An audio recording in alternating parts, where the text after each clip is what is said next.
ಕಮಿಟಿಯವರ ಶ್ರಮ ಬಿದ್ದು ಹನಿ ಹನಿ ಕೂಡಿ ಇವತ್ತು ಶ್ರಮ ಇವತ್ತು ಸಾಗರವಾಗಿ ಹರಿತು ಅಂದ್ರೂ ತಪ್ಪಾಗ್ಲಿಕ್ಕಿಲ್ಲ ಅಂತ ಕಮಿಟಿಯವರ ಚಪ್ಪಾಳೆ ತೊಟ್ಟು ನಿಲ್ತಾರೆ ಕೊನೆ ಕೂತಿದ್ದಾರೆ. ಯಾಕಂದ್ರ ಅವರ ಶ್ರಮ ವ್ಯರ್ಥ ಆಗ್ಲಿಲ್ಲ. ಯಾಕಂದ್ರ ಭಗವಂತ ಅದಕ್ಕೂ ಭಾಗ್ಯವನ್ನ ಕಲ್ಪಿಸಿದ ಅಂತೇಳಿ ನಾವು ಹೆಮ್ಮೆಲ್ಲಿ ಹೇಳ್ತೀವಿ.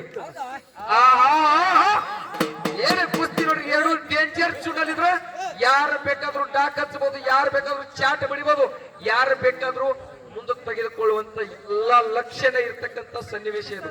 ಅಂತ ಕುಸ್ತಿ ಬಹಳ ಉತ್ತಮವಾಗಿರ್ತಕ್ಕಂತಹ ನಿಮಗೂ ಅವಕಾಶ ಬಡಿ ಅಣ್ಣ ಬಡಿ. ಇಲ್ಲೋ ಹಂಗೇನಿಲ್ಲ, ಬಡಿತೀರಿ ಪಕ್ಕ 6 ಗಂಟೆಗೆ ಬಂದೀನಿ. ಹಾ ನೀವು ತಂಡ ಎತ್ತಂಗ್ ಮಾಡ್ಬೇಡ್ರಿ. ನಾವು ನೀವ ತೋರ್ಸ್ಕೊಂತಿಲ್ಲ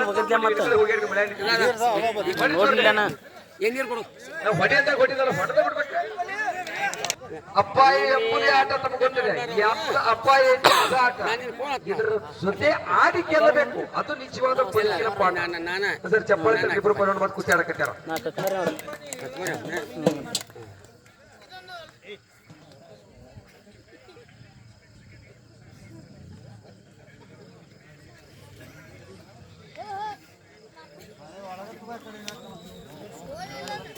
ಹತ್ತು ಆಸ್ಪತ್ರೆಗಳನ್ನ ಕಟ್ಟುವುದಕ್ಕಿಂತ ಒಂದು ಸುಂದರವಾಗಿರ್ತಕ್ಕಂಥ ಯುವಕರಿಗೆ ಸುಗಂಧ ಬೀಸುವಂತ ಯುವ ಶಕ್ತಿಗೆ ಶಕ್ತಿ ತುಂಬಿಸಿಕೊಟ್ಟಿರ್ತಕ್ಕಂಥ ಈ ಮೈದಾನ ಬಹಳ ಅವಶ್ಯಕತೆ ಐತೆ. ಸ್ವಾಮಿ ವಿವೇಕಾನಂದರು ಅವತ್ತು ಹೇಳಿದ್ರು, ಅದು ಇವತ್ತು ಸತ್ಯ. ಯಾಕಂದ್ರೆ ಯುವಕರ ಸ್ಫೂರ್ತಿ ಅಂತೇಳಿ ಇವತ್ತು ನೋಡಿ ಯುವಕರು ಇಷ್ಟೊಂದು ಗಟ್ಟಿಯಾಗಿ ತಮಗೆಲ್ಲ ಗೊತ್ತದ. ಅವತ್ತು ಒಂದು ಆಸ್ಪತ್ರೆಗಳು ಇರ್ತಿರ್ಲಿಲ್ಲ. 100 ವರ್ಷಗಳಕ್ಕಿಂತ ಹೆಚ್ಚು ಬದುಕಿರ್ತಕ್ಕಂಥ ಇತಿಹಾಸ ಭಾರತದಲ್ಲಿ ಬಹಳದ. ಇವತ್ತು ಯಕಾಡಿ ಗೋಡ ತಿರುಗಿಸ್ತೀರಿ, ಯಕಾಡಿ ಹೆಜ್ಜೆ ಕೇಳ್ತೀರಿ, 10 ಕಿಲೋಮೀಟರ್ ಬೇಡ 10 ಹೆಜ್ಜೆ ತಿರುಗಿರೋದು ಆಸ್ಪತ್ರೆ ಕಾಣ್ತತಿ. ಆದ್ರೂ ನಾವು ಯಾರು 100 ವರ್ಷ ಬದುಕಕತ್ತಿಲ್ಲ. ಇದ್ರ ಅರ್ಥ ತಿಳ್ಕೊಟ್ಟಿ ಅವತ್ತು ಹೇಳಿದ ಸ್ವಾಮಿ ವಿವೇಕಾನಂದರ ಮಾತು ಎಷ್ಟು ಸತ್ಯ ಅಂತೇಳಿ.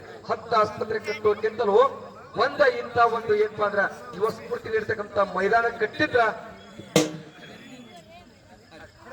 ಯಾಕಂದ್ರ ಈ ಒಂದು ಮೈದಾನ ಇಲ್ಲಿ ಸ್ಫೂರ್ತಿ, ಈ ಮೈದಾನಕ್ಕೆ ಬರಬೇಕಾದ್ರ ಅಖಾಡಕ್ಕೆ ಬರಬೇಕಾದ್ರ ಮೊದಲ ಗರಡಿ ಮಣಿ ಬೇಕು, ಹೌದಲ್ಲ? ಅದಕ್ಕಾಗಿ ಗರಡಿ ಮಣಿ ಬೇಕಂದ್ರ ಮನಿ ಒಳಗೆ ಗಟ್ಟಿ ನರವನ್ನ ಹೊಂದಿರತಕ್ಕಂತ ಯುವಕರು ಬೇಕು. ಆ ಯುವಕರ ಗಟ್ಟಿಯಾಗಿರ್ಬೇಕಾದ್ರೆ ನಾವು ಏನಪ್ಪಾ ಅಂದ್ರೆ ಮೊದಲ ಹಾಲನ್ನ ಕುಡಿಸ್ತಕ್ಕಂಥ ಪರಂಪರೆ ಇಟ್ಕೋಬೇಕು. ಹಾಲನ್ನ ಕುಡಿಸ್ತಕ್ಕಂಥ ಪರಂಪರೆ ಇಟ್ಕೋಬೇಕಂದ್ರ ಮನಿ ಒಳಗೆ ಒಂದು ಎಮ್ಮಿ ಕಟ್ಟಬೇಕು. ಮನಿ ಒಳಗೆ ಎಮ್ಮಿ ಕಟ್ಟಬೇಕಂದ್ರ ನಾವು ದುಡಿದ ಮೈ ಬಗ್ಗಿಸಿ ಏನಪ್ಪಾ ಅಂದ್ರೆ ಮುಂದಿನ ಯುವ ಶಕ್ತಿಗೆ ಸ್ಫೂರ್ತಿ ನೀಡಬೇಕು. ಅಂತ ಸ್ಫೂರ್ತಿ ಇವತ್ತು ಯಾರು ಮಾಡಿದ್ರೆ ಹಿರೇಪುರಸಲಿ ಅವ್ರು ಮಾಡಕತ್ತಾರ. ಬರೀ 2 ವರ್ಷ ಇಂತ ಕುಸ್ತಿ ಮಾಡಿದ್ರು ಊರಾಗ 20 ಮಂದಿನ ಪೈಲವಾಡರು ತಯಾರು ಮಾಡಕತ್ತಿರಲ್ಲ.